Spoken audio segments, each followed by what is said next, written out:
ఇక పాకిస్తాన్ అవుట్, మరో surgical strike జరగబోతుందా?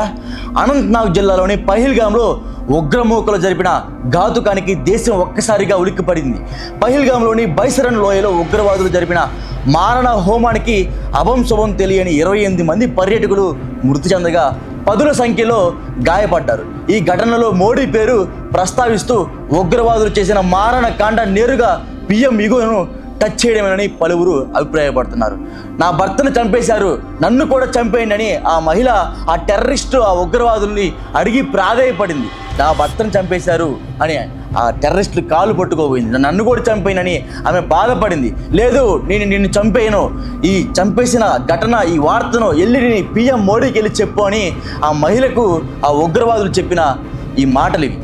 అయితే ఇప్పుడు ఆర్టికల్ 317 రద్దు తర్వాత జమ్మూ కాశ్మీర్లో ఉగ్రవాదం తొలగిపోయిందని, అక్కడ ప్రశాంతమైన వాతావరణం నెలకొల్పామని, ఇది తమ ప్రభుత్వ ఘనత అని కేంద్రంలో బీజేపీ సర్కార్ చెప్పుకుంటుంది.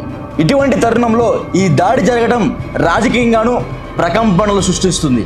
ఈ మృతుల్లో 2 విదేశీయులు కూడా ఉన్నారు.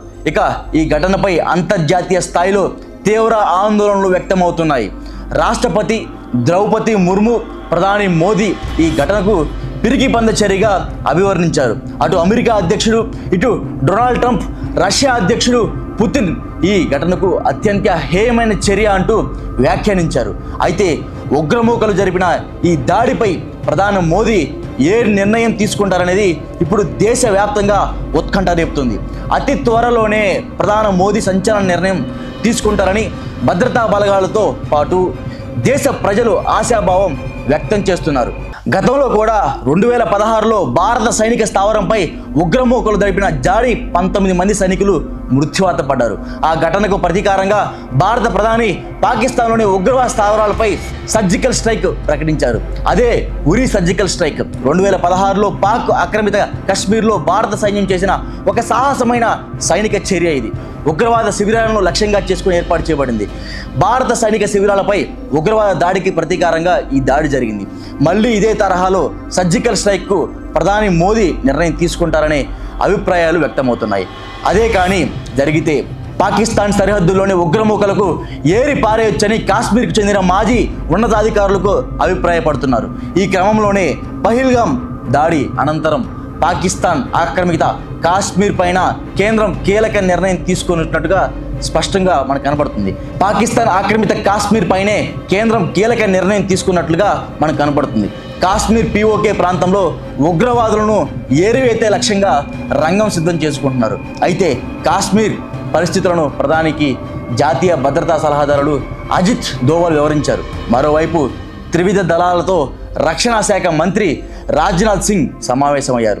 ఈ నేపథ్యంలో ఎల్ఓసి కాశ్మీర్ అంతర్గత ప్రాంతాల్లో సైనిక బలగాలు అప్రమత్తమవుతున్నాయి. ఇటువంటి పరిస్థితులలో మళ్ళీ సర్జికల్ స్ట్రైక్ చేసే అవకాశం భారత్కు లేకపోలేదని స్పష్టం అవుతుంది. ఈ మారణ కాండకు నరేంద్ర మోదీ సర్కార్ ఎలా బదిలివ్వబోతున్నారు అనేది ఒక ఉత్కంఠంగా మారుతుంది. గతంలో మాదిరిగా మరోసారి సర్జికల్ స్ట్రైక్ చేసే ప్రతీకారం తీర్చుకోబోతుందా అనే అభిప్రాయాలు కూడా చాలా వ్యక్తమవుతున్నాయి. హలో, తెలుగు రాజ్యం ఛానల్ చూస్తున్నారా? సామాజిక రాజకీయ జీవన చిత్రణే తెలుగు రాజ్యం. అతిశయోక్తులు అసత్యాలు ఉండవు. రాజకీయ కోణం కాదు, ప్రజా కోణమే కొలబద్ద. తెలుగు రాజ్యం వీక్షణ మీ ఉత్తమ అభిరుచికి నిదర్శనం.